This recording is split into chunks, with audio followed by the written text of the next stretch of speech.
Assalamualaikum warahmatullahi wabarakatuh. Waalaikumsalam. Wilujeng enjing Bapak dan Ibu. Enjing Pak. Mohon perkenalkan, nama saya Haryadi, ibunya mahasiswa dari STKS Kota Sukabumi yang kali ini akan menyampaikan tentang penyuluhan bagaimana penyelamatan atau keselamatan diri dari terjadinya bencana. Seperti yang kita ketahui, Indonesia merupakan wilayah yang sangat rentan dengan bencana. Adapun bencana yang sering terjadi yaitu di sini biasanya gempa bumi, kebakaran, tanah longsor, dan angin puting beliung. Yang pertama, kita akan membahas tentang gempa bumi. Sudah tahu kan gempa bumi itu seperti apa ya? Lini ya, bahasa Sundanya lini itu. Jadi gempa bumi itu adalah suatu gerakan secara tiba-tiba getaran bumi yang melepaskan energi mendadak dari alam sehingga timbul akibat pergerakan kulit bumi yang dikenal sebagai lempeng tektonik. Jadi akibatnya itu sangat berat, bisa korban jiwa, kerusakan bangunan, dan juga kerugian materi lainnya. Di sini saya akan menjelaskan cara bagaimana menghindari gempa bumi. Yang pertama, sebelum terjadinya gempa bumi, kita harus tahu daerah-daerah yang merupakan rawan terjadinya gempa bumi. Bisa juga dengan melakukan pembuatan konstruksi rumah yang sangat kokoh untuk menghindari gempa bumi. Yang kedua, memperhatikan sistem peringatan dini dan membuat sistem peringatan dini mandiri. Dan yang ketiganya adalah tas siaga bencana, di mana tas siaga bencana merupakan tas yang berisikan perlengkapan persediaan dasar yang terdiri dari senter, air mineral, radio, dokumen, dan berharga lainnya. Apa yang terjadi ketika gempa bumi terjadi? Ibu-ibu biasanya lari atau gimana? Ada gempa bumi? Lari. Ya, kalau misalkan terjadi gempa bumi, sebetulnya yang pertama dilakukan itu adalah bila di dalam ruangan kita itu tetap tenang dan cari tempat berlindung, terutama di bawah meja, di kolong meja atau yang kokoh. Kalau situasi sudah aman, barulah kita keluar. Takutnya kenapa? Karena ketika kita keluar, gempa masih ada, kita terkena runtuhan, itu akan sangat fatal. Itu yang pertama ketika berada di dalam ruangan. Apabila di luar ruangan, hindari jatuhnya kaca-kaca. Meskipun kita udah di luar, gempa bumi itu rawan kaca dari atas, dari pinggir, dari samping itu rawan sekali terkena dengan badan kita. Meskipun kita udah ada di luar, jangan pernah merasa aman bahwa kita udah ada di luar. Itu ya Ibu ya. Dan setelah terjadi gempa bumi, periksakan dan hindari jaringan listrik yang roboh atau kabel terbuka. Jadi biasanya ada gempa itu sistem listrik itu ada yang jatuh, ada yang roboh, dan hati-hati kita mendekati karena aliran listrik itu bisa kemana saja menyengat. Itu ya kalau gempa bumi ya.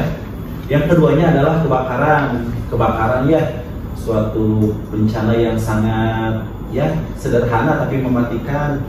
Penyebab kebakaran kan biasanya dari rumah tangga, dari dapur, dari kompor ya, dari aliran listrik gitu. Yang pertama yang harus dipencegahan dalam kebakaran itu pastikan instalasi listrik ya. Pada ini mungkin tahu ya cara penataan kabel-kabel ruangan kayak gitu harus tertata rapi. Biasanya kalau tidak ada penataan nanti akan muncul sumber api. Yang keduanya kondisi di dapur. Di dapur itu harus tungku kompor itu harus benar-benar pas, harus sesuai. Jangan ada kebocoran. Yang ketiga, bahan mudah terbakar kayak bensin, minyak itu jangan sampai didekatkan dengan sumber api. Dari motor misalkan ada bensin yang netes dari kendaraan gitu ya, diusahakan jangan sampai terjadi. Apabila terjadi kebakaran, yang pertama dilakukan adalah mencari tangga darurat. Harus ada tangga darurat karena biasanya lift itu akan macet kalau kita sedang berada di gedung tinggi. Kalau kita berada di tempat umum, kalau misalkan di luar ya sempat keluar, kita selamatkan diri sendiri dulu, kita panggil pemadam kebakaran. Saat terjadi kebakaran, karung goni basah juga diperlukan. Karung goni basah merupakan alat untuk memadamkan kebakaran yang bersumber dari minyak. Jadi kalau kebakarannya sederhana itu tutup pakai karung goni biasanya mati.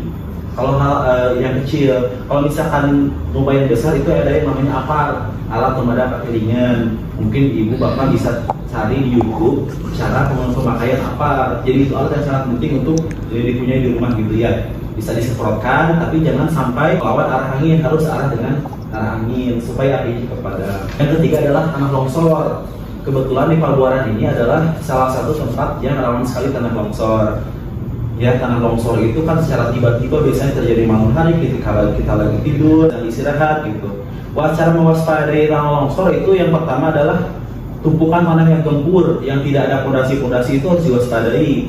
Yang keduanya ada lengkung pada lereng atau retakan pada bangunan. Jadi kalau setelah hujan itu ada tiba-tiba ada retakan di suatu bangunan atau tanah, itu tanda-tanda berarti beberapa waktu kemudian itu rawan sekali ke tanah longsor. Dan itu kita harus waspadai ya. Yang jangan dilakukan ketika tanah longsor.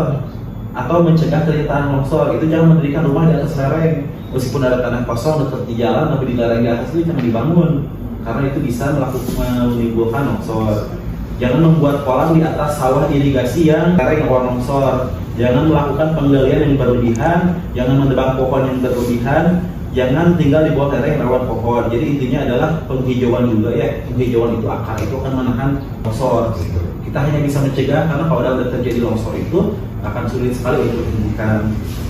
Dan yang terakhir adalah angin puting beliung. Angin puting beliung adalah angin yang muter ya, yang muter gitu kayak tornado gitu, yang muter angin puyuh lah. Kalau kecil mah lucu gitu, kalau udah gede mah bisa ke bawah kita juga gitu. Kayak di TV ya Pak, puting beliung ya. berita-berita. Ya, lu kan anginnya kencang gitu, bisa muter terus, rumah juga bisa ke bawah ke atas gitu. Paling banyak sih ini di daerah Amerika di sana, tapi tidak menutup kemungkinan di kita juga sering terjadi gitu.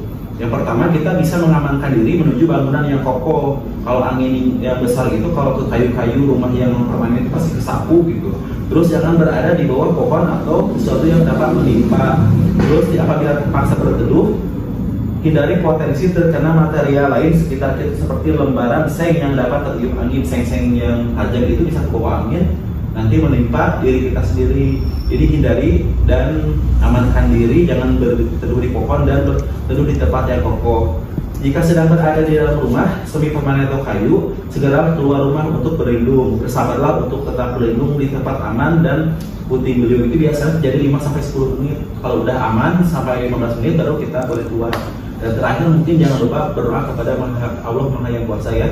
Jadi kita harus tetap berdoa, harus tetap ingat kepada Allah Subhanahu Wa Taala. Mungkin bisa dipahami Bapak Ibu cara, insya Allah saya praktekkan ya. Nanti jangan dipraktekkan sih, mudah-mudahan tidak terjadi ya, amit-amit gitu ya. Tapi mudah-mudahan bisa bermanfaat di suatu saat nanti terjadi emergensi atau gawat daruratan. Mungkin itu saja yang bisa saya sampaikan. Semoga bermanfaat. Kurang lebihnya saya minta maaf. Assalamualaikum warahmatullahi wabarakatuh. Waalaikumsalam warahmatullahi wabarakatuh.